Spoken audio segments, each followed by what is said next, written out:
sana, tamu sana, tamu sana is tamu sana.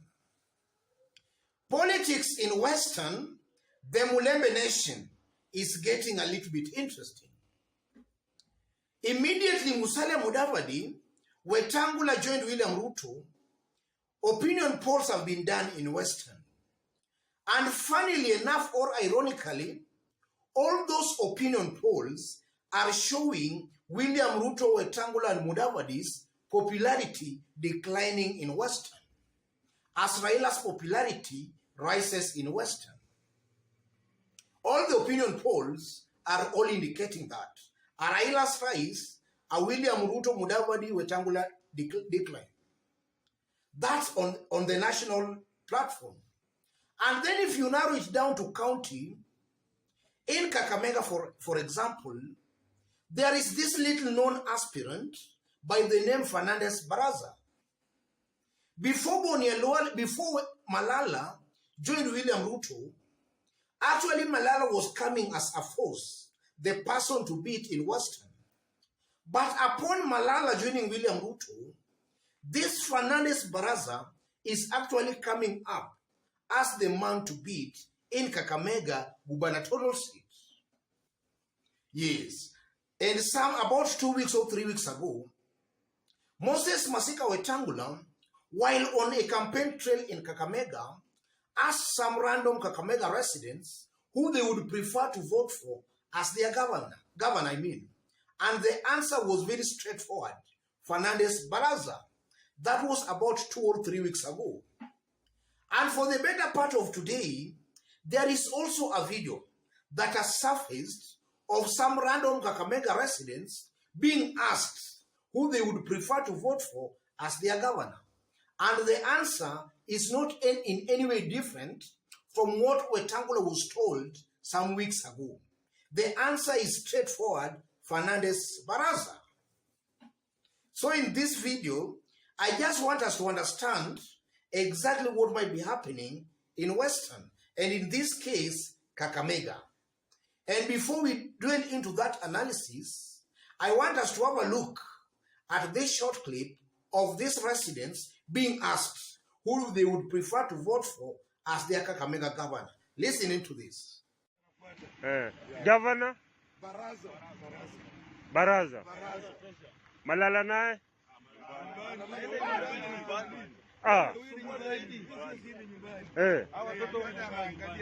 Gavana haifai akuwe mtu wa mdomo bwana.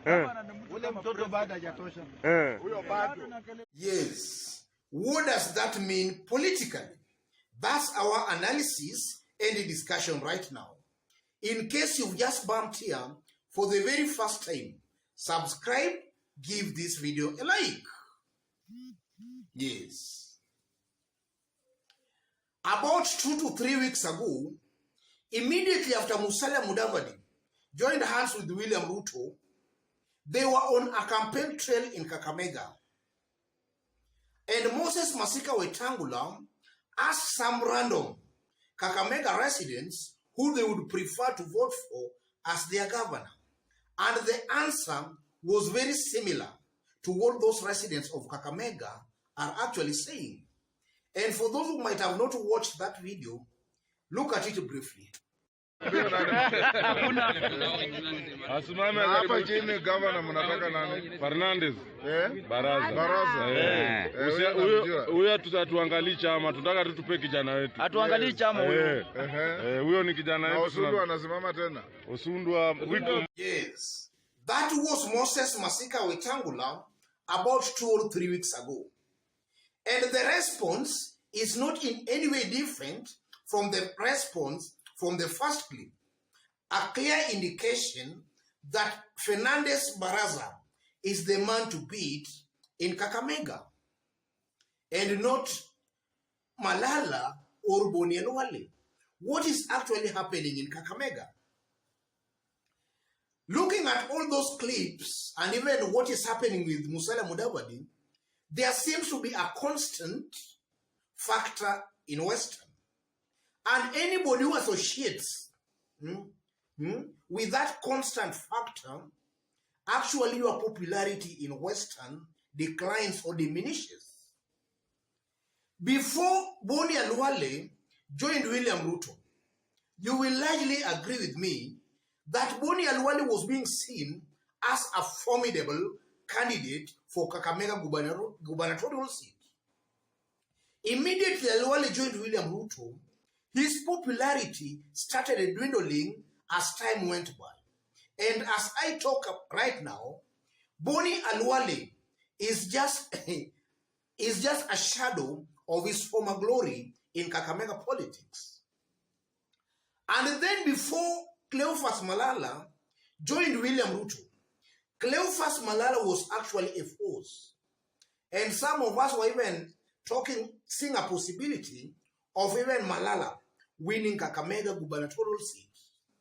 But upon Malala joining William Ruto just some weeks ago, you can now see clearly his popularity is declining and declining very, very fast. That's a given fact, ladies and gentlemen. And then again, before Musalia Mudavadi and Wetangula joined William Ruto, Musalia was being seen as a possible, or rather as the ethnic, or rather de facto, political and ethnic kingpin of Western. And it was also being seen that Mudavadi controls or commands some good votes in Mulembe. But upon him joining William Ruto, Mudavadi has just been reduced into a shell in Western. What does that whole thing, what does that mean anyway?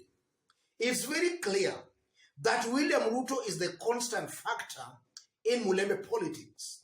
Any person associating with William Ruto, residents in Western, tends to actually desert that kind of a leader. Any leader from Western who associates with William Ruto, residents of Western tend to desert that kind of a leader. And that's maybe what Western Kenya leaders have not yet realized. William Ruto is killing political careers of leaders from Western. And it's very unfortunate that some of these leaders have not come to that realization. A leader like Cleophas Malala had a very bright political future before he joined William Ruto. But upon joining William Ruto, Cleophas Malala's political career is actually at stake. Same to Boni Alwale. And now we are seeing a little-known Fernandez Baraza actually emerging as the man to beat in Kakamega, simply because Fernandez Baraza is actually playing his politics the right way, the way Kakamega residents want him to play it. A majority of Kakamega residents, let me put it straight and clear, a majority of Kakamega residents prefer Raila Amolo Odinga.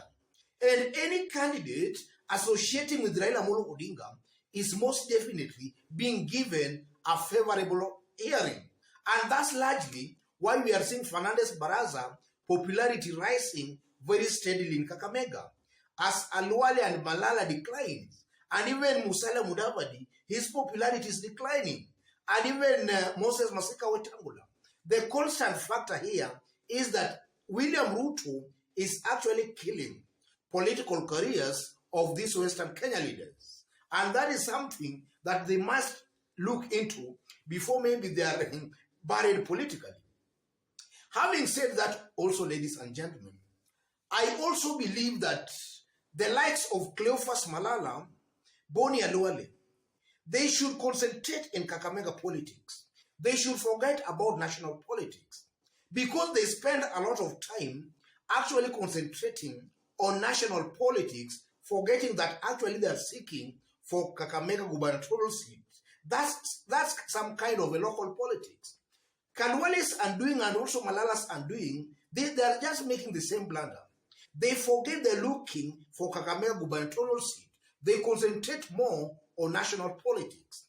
And as they concentrate on national politics, they are prone to making blunders, and we have been seeing them making such kind of blunders. They are actually attacking Raila Amolo Odinga, and that's going contrary to the wishes of a majority of Kakamega residents. So from where I sit, my advice to our brother Luale and Malala, concentrate in your Kakamega gubernatorial ambition.